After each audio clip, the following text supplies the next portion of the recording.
It was a normal rainy Vancouver day, and I was coming in the morning and I noticed some new graffiti on the waste bin in the back of the alley, and it simply said, "Something to eat,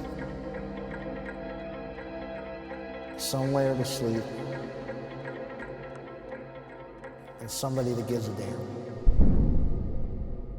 It's true for all of us. It doesn't matter where you come from, what your way of life is, whether you're from Canada or Timbuktu. Everybody needs a something. Everybody needs something to get you up out of bed in the morning. Gives you a sense of cause, a purpose. Everybody needs a somewhere. Everybody needs a place called home. A place where they can kick their feet up and they can be safe and secure and warm. And everybody needs a somebody. Everybody needs a sense of belonging, whether that is with a friend or a loved one or a group of people, a church, a community.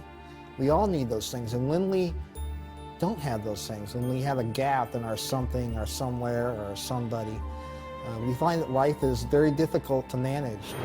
Addiction is too much. That steals everything from you.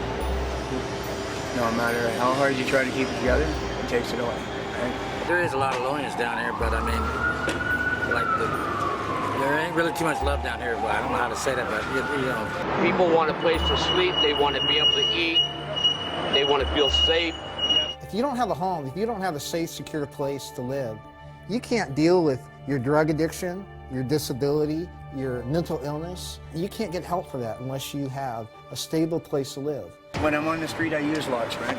Right. And when I have a home, I don't use as much. Having a place changes my life, make me eat, make me sleep, keeps me motivated, keep me strong, keep me centered. You're not going to change them off drugs by keeping them on the street.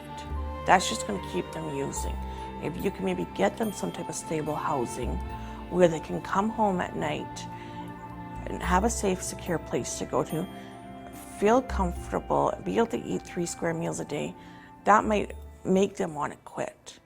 Mission Possible has always been about building deep relationships with people, believing that it's our best opportunity to move people into positive life change. Everybody that walks through those doors deserves a chance. If they want a chance, they deserve it. I don't think there's anywhere else in downtown East Side that has an atmosphere like this place. I just find it so relaxing, and like Linda was saying, it's non-judgmental. You know, the volunteers are great, and it's just a different atmosphere completely. What people tell me is they don't feel judged when they come in here. They feel like we actually care about them. Linda does care. She does. Yes, honestly, I can tell. Because, you know, I can just tell by the way she works with me and, you know, talks to me and all that stuff. She's very interested. She is. She's real. As a matter of fact, I should go there today and see her something, you know what I mean? Yeah, go for it. See, everybody thinks that people down here don't want to work, they're just druggies, they don't care about themselves. That's not the case. I think every single individual is a benefit and an attribute. The majority of people down here really are good people that really do want to work, that do want to give back to the community, that do want to give back to society, but they've just had a bad mark in life and they've just gone down the wrong road. And if nobody is going to give them the chance to get them back on that right path, how are they going to ever get on that right path? I don't want to sit down here idle every day. Right. I don't want to feel useless just because I have a bad leg and back, right? It would be nicer to have a job than not have to be on welfare.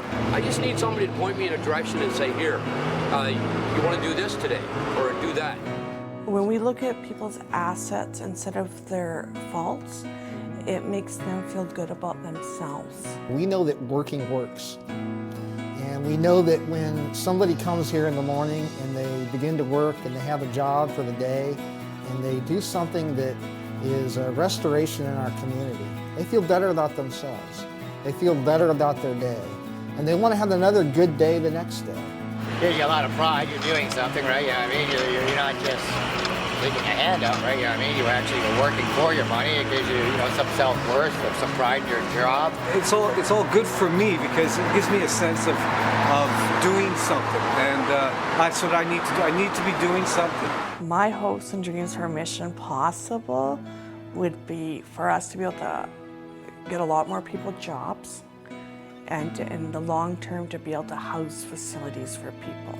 Gotta be on a mission to understand. You can't just go around doing wrong. You gotta respect your neighborhood, but the alleyways always gonna be the same. Cause I say it, but you gotta change it, make it better. We need the help of business people and philanthropists and people with skills that are way beyond what we have in-house to help us along the way and to really make this a reality. When I think about Mission Possible, I don't think of a building, I don't think of an organization, I think of a movement. I'm Mission Possible, you're Mission Possible, and together we're a community of hope in Vancouver's downtown east side.